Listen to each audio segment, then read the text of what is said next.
Good morning, sweetheart. Good And good morning. morning, everybody out there. This is Black Marriage Movement, and I'm Jason Larsosa. And I'm Crystal Larsosa, founding executive director of Black Marriage Movement. So proud of you on this because black marriage is not a topic that we've been talking a lot about Mm-hmm. in the black community. But as of late, we have been having a lot of conversations about relationships. People want to know how is it that we make our relationship work. And I think that this is a great opportunity for us to just share some of the things that we've been learning along our path. Mm-hmm. Hopefully, some things that might inspire some people, but also some things that would help people think more soberingly about relationships, about being parents, and about marriage. So, baby, what is the secret sauce? We've heard the saying before. People are like, how do you know if this is the one?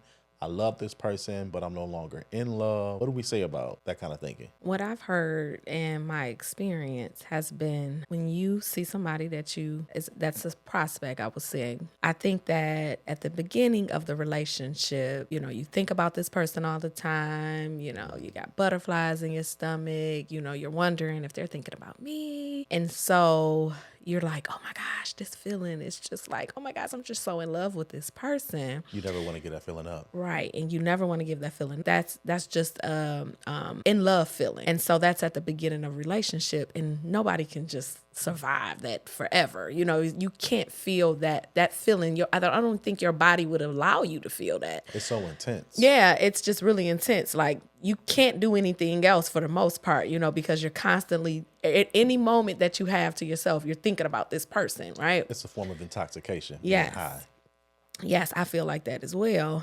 And I think that as time go on, real relationship issues, the reality of life come into play. With all of its challenges. And I think that after that, it starts to fade away. And so in the back of your mind, you're thinking, maybe I'm just not in love with this person, or maybe this person isn't the person for me. They're not the one because you don't feel those butterflies anymore. I think that that's a trap.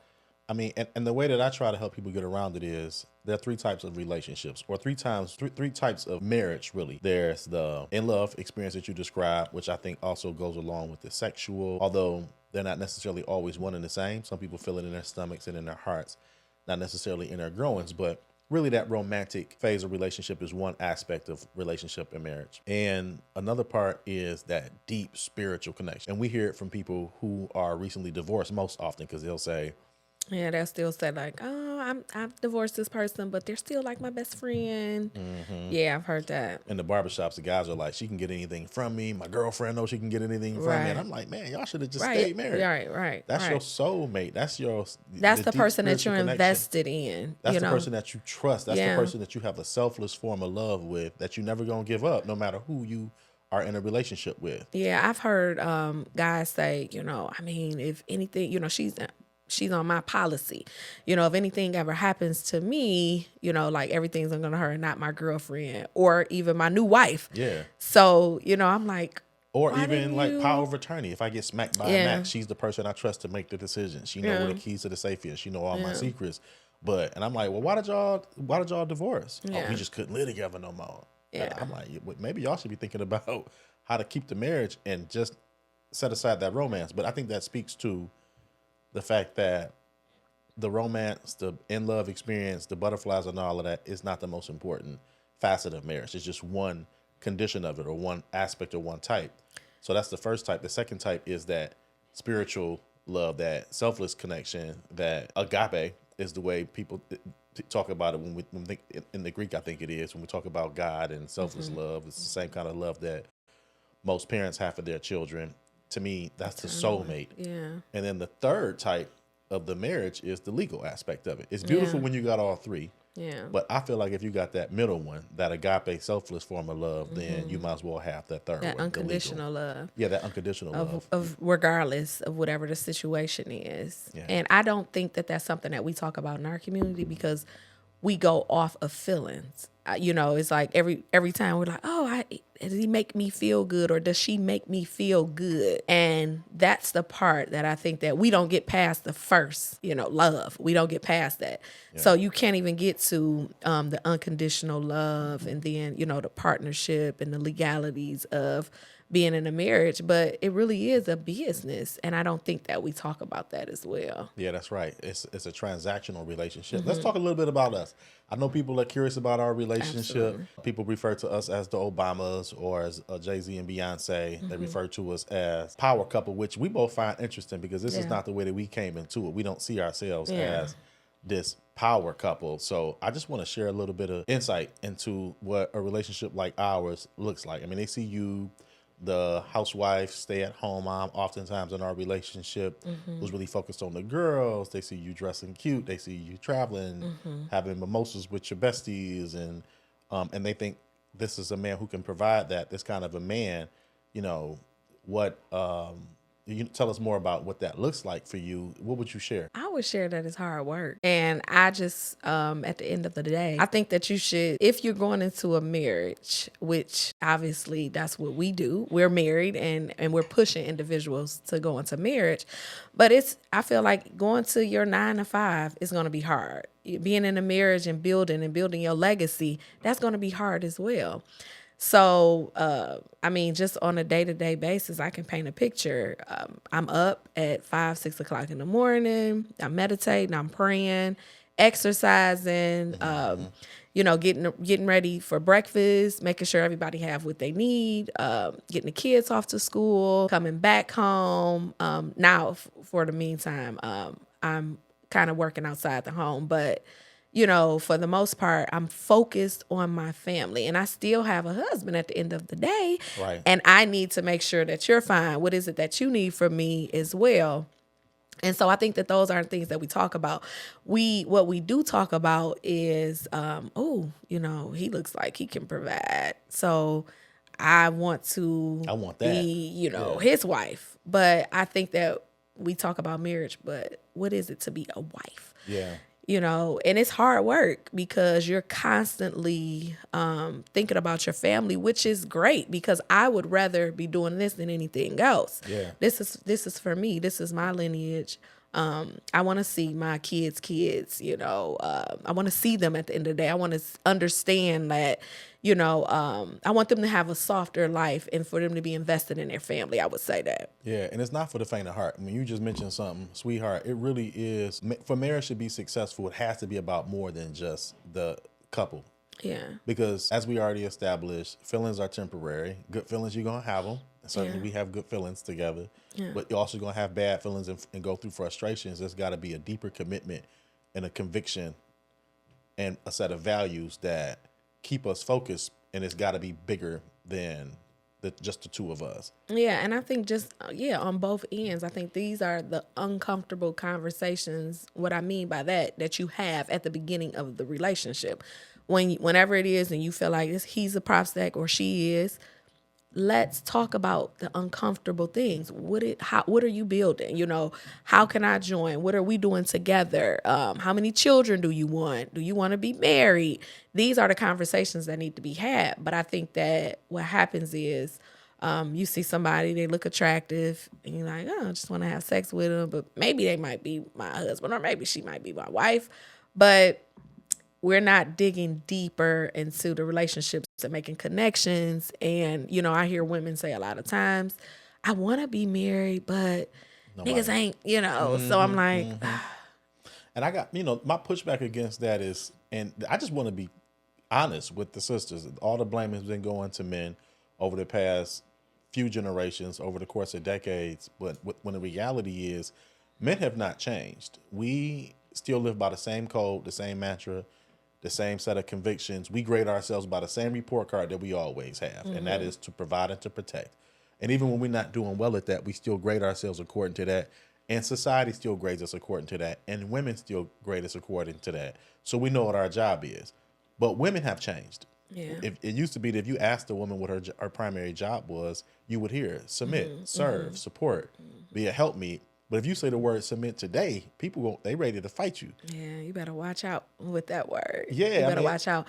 But it's just because that's something that we're not talking about in our community. We're not like the elders, the women that have been here. They're not telling the younger generation, what does that mean to keep your marriage together? What does submission mean? And I think that we, like you saying the word, like it irritates a woman because you're like, what? Like, I just have to serve him. I just have to give him something, give him a sandwich, yeah. Make daddy a sandwich. Make daddy a sandwich. I mean, that's important because if black women are looking at words like submissiveness and service as, this ain't slavery, this ain't the old days, but have no problem viewing my job as providing and protecting. And if that's not service and submission, I don't know what is. Yeah. I have a job to perform too. You get something out of me, but there's a discomfort when we start talking to black women in our culture about the role of a woman. The challenge is that many women, and we've talked to hundreds, if not thousands of them, want a traditional man, but don't want to be traditional women. Women want to be married, but are not trained to be and don't aspire to be wives and have that responsibility. Absolutely. And I think that we're not trained to be wives. We're not talking about this. Like I just reiterated, like we're not having this conversation. And so I said before on a different podcast that, we've watched Disney growing up and we feel that the man should come in, save us, and we don't have to do anything. But it's just not true. Yeah, the Disney shows the happy ending, but really when the man and woman get together, that's not the ending. You said this the other day. That's the beginning.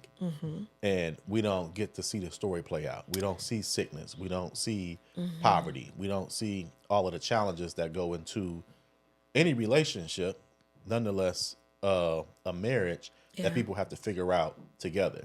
And having that unconditional love.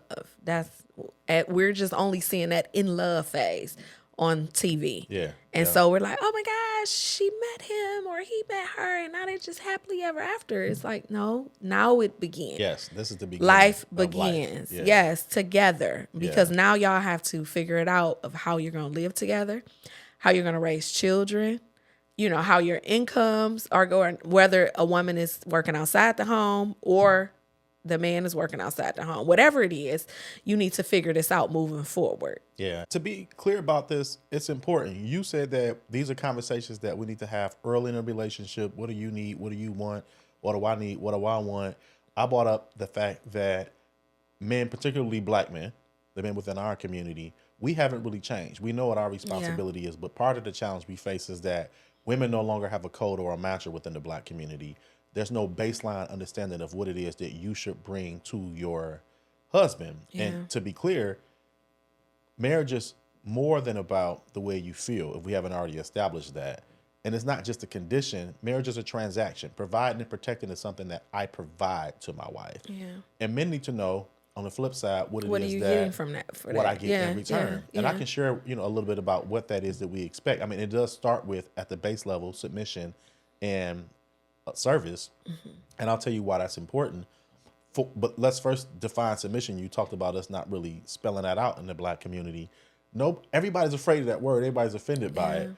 But who do you know? What man do you know is telling his wife to stand on one leg and bark like a dog? Right. Like coming to America. That's not what we mean by submission. Yeah. By submission, we're talking about in this culture, in this era of live your best life, get whatever you want, do it while it feels good, and when it no longer feels good to you, don't have to do it anymore. Yeah. Submission is about submitting to the relationship. Yeah, don't come into it one foot in, one foot out. But there's also a component where you have to submit to authority, particularly protective authority. If you want me to be your protector, I can't protect you if you won't submit to what it is that I need from you to do in order to keep you safe. Yeah. The best example I can give is The Bodyguard with Whitney Houston. She ain't going to do nothing. Kevin Costner said he's chasing her around town trying to keep her alive. Yeah. And she just wouldn't submit to that protective authority. What were you about to say? Yeah. No, I was just going to piggyback off what you were just saying. Even just submitting in a relationship, women don't know their roles. And I think that because we have lost this over time, feminism have come into our community. And Black women are just like, no, I can go and get it on my own. I can go work and I can do all of these things. But at the end of the day, they're still saying, I want to be married.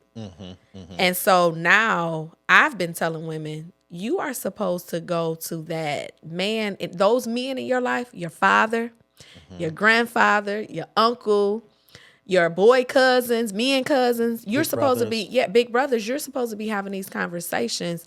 What is it that men want? But instead, what we're doing is we're going to other women and we're talking to them, and other women are like, we've all learned the same thing. We all drink the same Kool-Aid.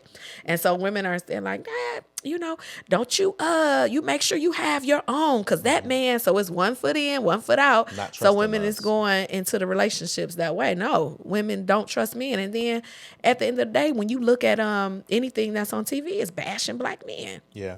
So, whether it's the Diddy story in the news or any Black man, it's The always mayor of New York. now is the that- mayor of New York. said Absolutely. we're corrupt, can't be trusted, over sexualized. Absolutely. You talked about the way women come into relationships with men, particularly within the Black community, and have your own. Don't trust them. Speaking of that, we got some letters that came in. The first one I can take a look at was directed to you. This email. Okay. It says, "Dear Crystal, I'm a young woman hoping to find a man to get married soon. Except I'm not optimistic. I'm 27 years old, and my experience hasn't been great with men so far. I'm a registered nurse and recently earned my master's in public health. I have 2 sons, double a 9-year-old and a 10-year-old. I love my children to life, but had them when I was young and dumb, and neither of their dads, check this, knew how to handle a real woman. Today, I own my own home, drive a nice car, good for you, am career driven, and all I want is a man who will be here for me and mine. Exclamation point. In return, he gets a damn good independent woman.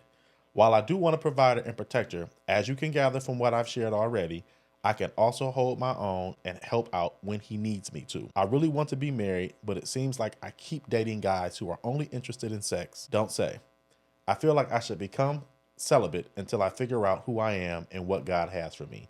I see the success you have in your relationship with your husband, the way he provides for you, and the way he raises all your children the same, including the ones from your previous marriage. Girl, what is your secret?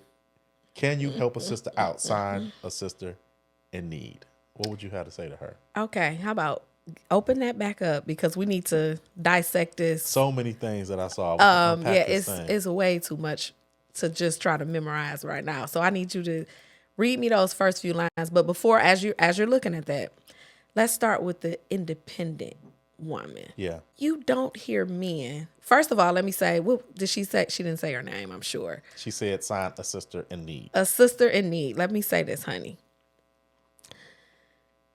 We never hear men say, I'm independent. Let's start. Let's start. The fallacy of independence. Independent woman. I'm sure that you can do everything, on your own. I'm sure. But when we're talking about partnering and we're talking about being in a relationship, it's about you submitting as well as that man who was already sacrificed to protect and provide for you. We have to dissect that first. And I think that too many women now, which we've already discussed, feminism coming into our community, where women feel like, I'm the top tier woman if I'm independent, if I'm going to work, if I'm getting all these degrees, if I'm a nurse, but you're not high value to a man, especially not with children, man. Right? Yeah. And not to, but what I'm hearing her say is that when she's saying, she got all of she's not looking at it as if this is baggage that she bringing, because she said, I'm a good woman. You're a good woman to who? Because what we have to think about is the man that you're going after. How do he classify what a good woman is? Yeah, you don't get to say that. Yeah. So there's a few points in here that you wanted to unpack this, and so I'm gonna go back to a few points. But before I do that for you, I also wanted to just start out with, she wants to know how to be successful in a relationship with a guy like me, and instead of addressing this to me, she asked you. Yeah, for one. Which goes to your earlier point. You said that women are asking women how to keep guys Yeah. instead of coming to men. Yeah.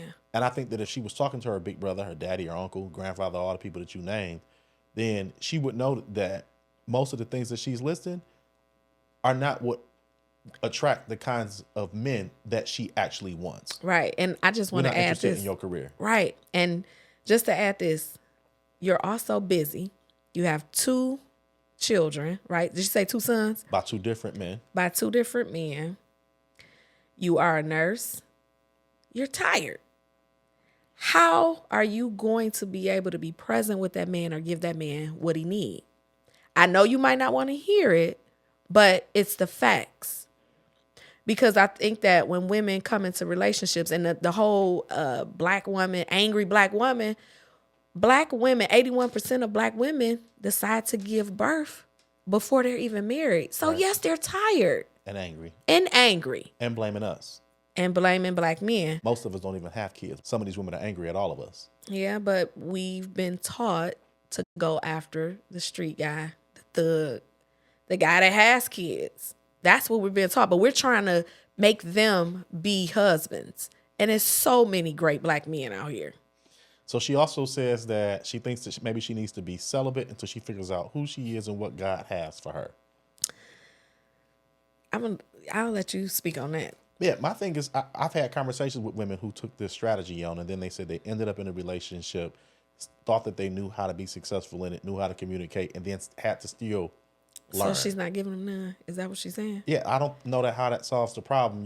If Because you're gonna be celibate, human you being- should do yeah. that before you have 2 kids, and then Right. I think that the response that you're gonna get from people when you put that accountability to them is that I was young and dumb, but this is life and ain't no do-overs. So this is why it's important for us to bring the fathers into the picture early on. And a lot of times you get young guys who are like, I'm not ready to be a dad, but they don't get to choose.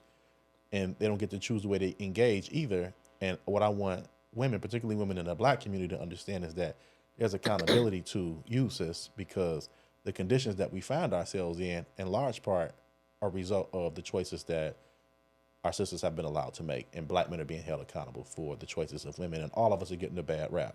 And this, you talk about feminism, and what we've learned, I think, is that, and I was a feminist till about a couple years ago, until I realized that feminism, like Christianity and some of these other modern tools, are really just offshoots of white supremacy that have a negative impact within the black community, with black men being the ultimate target, but all of us suffering as a result. But what we do hear women say is my body, my choice. Yeah. Yes, you get to choose whether you give life and bring it into this world or not. You get to choose.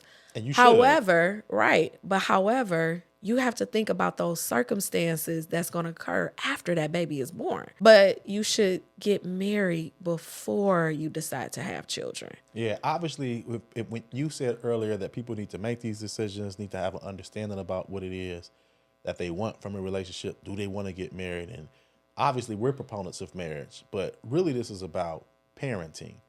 If you know you want to be a parent, then we believe that marriage is a viable, if not the best option for parenting. And I think that before you decide, before you decide to have children, to me, it's math. It's simple math. Yep. And then now a baby is made. And then one person gets to decide whether I make the choice to have this child or not. And if I make this choice and this man does not agree with the choice that I'm making, which is, let's say I decide to give birth. If he decides to say, well, no, you shouldn't do that, he don't get a say. He don't get a say at the end of the day. And so I think that we need to talk more about that as well. Why are women deciding to just give birth without the agreement and the consent of the birthing partner? My body, my choice. And if you were the only one who wanted it, then your baby. And that's really a conversation around child support reform that nobody really wants to have. But it's important to have, because I think that we need to learn within the black community, we need to be incentivizing marriage as a viable option. So coming back to this letter, sweetheart, she says that I really want to be married, but it seems like I keep dating guys who are only interested in sex. What's your thought on that? I think that, it's because the conversations aren't being had. at the beginning. Everybody wants sex. Yeah. I mean, I don't think that us trying to classify men as just saying like, I want to have sex. She want to have sex. Obviously she do. She Yeah. got, she have children. Like we all want to have sex. However, I think that the uncomfortable conversations should be had, and marriage should be on your mind when you're dating someone, or when you feel Say like, that again. Yeah. like this person is the person for me, instead of just bouncing to different guys and then saying, oh, putting yourself through, oh, that's celibacy. And, after even giving birth, your hormones are different now. It's like, stop putting this pressure on yourself to do these things that's not natural. Yeah. Dating with intention is something that we definitely need to be more intentional about within the Black community. You're having sex, but you're not clear about what your expectations are, what you want the end result to be. Yeah. He see you already got a couple of kids. He knows just that interested in sex too. Yeah. And it's not clear what it is that you're bringing to the table. I know that phrase offends. It's becoming more and more offensive in our community. The responses we get is, oh, he's sassy. What women supposed to bring? Newsflash, men need things too. Yeah. We know what it is that we're supposed to bring to you: provision, protection. Men need to know what we're going to be getting in return. Right. And So the cheat sheet is. Right. And I mean, we have to stop saying, oh, that's sassy when he wants something. And it's two people in the relationship. Right. Submit to the relationship. Serve your man. Love on your man. Appreciate your man. Absolutely. And we're talking about something every day. You should be telling him what it is every single day that you are going to bring to this relationship. Y'all have children. You're going to take care of the children. Take care of home. Love on him. I mean, that is just really big. Like, and I think that I've heard women say it's like a trap. But that's too much. It's a trap to be in a marriage. And I'm like, you don't think that this man is sacrificing to protect and provide for you? Oftentimes, men, particularly Black men, are not only protecting and providing for that woman that they love and whatever children they're bringing to the world together, but they're also them stepchildren. And we don't even use that word. Yeah. Black men, we say these are children that are not biologically tied to us. We treat them all the same. So men are hugely sacrificing coming into these relationships, and that's a part that's not appreciated. Yeah, I think that we have to rethink what marriage is. And this is something that we need more of in our community. I think that this is something that we should be going after. And I mean, we see the benefits of marriage. If you watch, my family, I constantly hear women tell me, as well as men, man, y'all are doing it. And I'm like, y'all, this is really hard work, sacrifice. This is every day getting up with a purpose, with intention of keeping my family together and making sure everybody in my family feel alive. So I think that that's, something that we need to go a little deeper on, but we don't have to do it on this episode. Yeah, I think that people should keep an eye out for the episode we got coming up with our kids. Until then, this conversation has been made possible by Southeast Michigan Perinatal Quality Improvement Collaborative, also known as SEMPQIC, the State of Michigan Department of Health and Human Services, and United Way of Southeastern Michigan. You can find more on our channels, Black Marriage Movement. Peace. Peace. Good job, baby.